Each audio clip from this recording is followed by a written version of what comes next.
এনেকুৱা এক মহান ব্যক্তিত্বক আমি আজি হেৰুৱাই গোটেই জিলাবাসী অসমবাসী আমবাৰীবাসী আমি বৰ মৰ্মাহত হৈছোঁ। বহুত গণ্যমান্য ব্যক্তিসকল আছেন ছাৰৰ জীবন যে জীবনগুলা তাই খাটাইছেন এই জীবনগুলাত তানোর কিছু স্মৃতি হিসাবে আজকু কিছু গণ্যমান্য ব্যক্তিসকলর কাছ থেকে কিছু কথা জানবার লাগে আমি চেষ্টা করবো যে আজকুর জানাজান নামাজ সব নাইয়া যে জানাজান নামাজ শরিক হয়েছেন বহুত একজন উচ্চশিক্ষিত মানুষ আসলা তাই আর আমি কিছু গণ্যমান্য ব্যক্তিসকল আছেন তাদের কাছ থেকে কিছু মন্তব্য লইবার লাগে চেষ্টা করবো।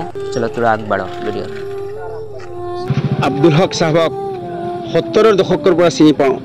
তেখেতৰ জীৱন প্ৰফাইল সম্পৰ্কে মই এটা জীৱন প্ৰফাইল বনাইছিলোঁ।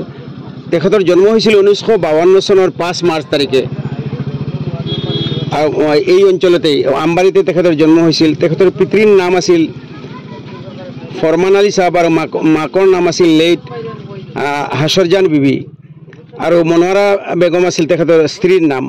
1993 চনত তেওঁলোকৰ বিয়া হৈছিল।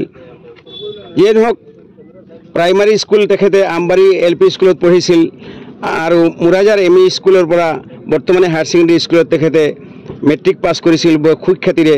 তাৰপিছত নগাঁৱৰ দচন হায়াৰ ছেকেণ্ডেৰী স্কুলত তেখেতে BA পঢ়িছিল আৰু ফাইনেল BA পাছ কৰিছিল নগাঁও কলেজৰ পৰা। নগাঁও কলেজত থাকোঁতেই তেখেতে বামপন্থী আন্দোলনৰ লগত জড়িত হৈ যায় আৰু ভাৰতৰ ছাত্ৰ সংগঠন ভাৰতৰ কমিউনিষ্ট পাৰ্টিৰ ছাত্ৰ সংগঠন SFIৰ লগত জড়িত হৈ গোটেই অসমৰ এজন ডাঙৰ নেতাত পৰিণত হৈছিল। আৰু তেতিয়াৰ পৰা যুৱক সংঘ বা ছাত্ৰ আন্দোলন যুৱ আন্দোলন কৃষক আন্দোলন শ্ৰমিক আন্দোলন য'তেই মুক্তিৰ যুদ্ধ আছিল য'তেই কৃষকৰ অধিকাৰৰ পৰা কৃষক বঞ্চিত হৈছিল শ্ৰমিকৰ অধিকাৰৰ পৰা শ্ৰমিকসকল বঞ্চিত হৈছিল সমাজত অন্যায় অত্যাচাৰ হৈছিল তাতেই কমৰেড আব্দুল হক সাহেব গৈ থিয় হৈছিল মাৰ বান্ধি। কোনোদিনেই কোনো মানুহৰ লগত কোনো ধৰণৰ কাজিয়া পেচাল নকৰা এই ব্যক্তিগৰাকী আছিল এজন শিক্ষাৰ পথ প্ৰদৰ্শক।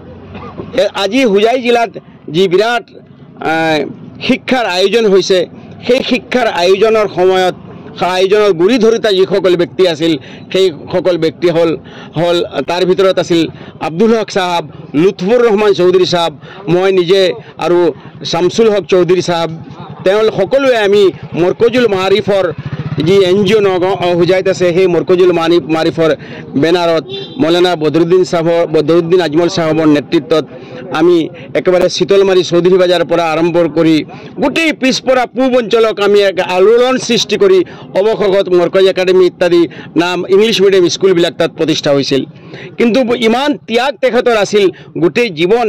আব্দুল হক সাহেবে প্ৰতিষ্ঠাপক আমবাৰী হাইস্কুলৰ প্ৰধান শিক্ষক আছিল আৰু গোটেই জীৱন শিক্ষকতা কৰিলে কিন্তু স্কুল ভেঞ্চাৰ থকা অৱস্থাত তেখেতে 1 পইচাও চৰকাৰৰ পৰা দৰমহা পোৱা নাই আৰু সেই ভেঞ্চাৰ অৱস্থাতে তেখেতে অৱসৰ লৈছিল। সেই অৱস্থাটো তেখেতে ছাত্ৰীসকলক দুখীয়া ল'ৰা ছোৱালীক যিমান পাৰে সহায় কৰিছিল কেতিয়াবা নিজে কৰিছিল অন্যৰ পৰা সংগ্ৰহ কৰিছিল। এনেকুৱা এক মহান ব্যক্তিত্বক আমি আজি হেৰুৱাই গোটেই জিলাবাসী অসমবাসী আমবাৰীবাসী আমি বৰ মৰ্মাহত হৈছোঁ আৰু তেখেতৰ আদৰ্শৰে যাতে শিক্ষাৰ পোহৰে গোটেই জিলা গোটেই দেশ আৰু কি বিয়পাই পৰে সেইকাৰণে মই আশা কৰি মোৰ কথা শেষ কৰিলোঁ। ধন্যবাদ।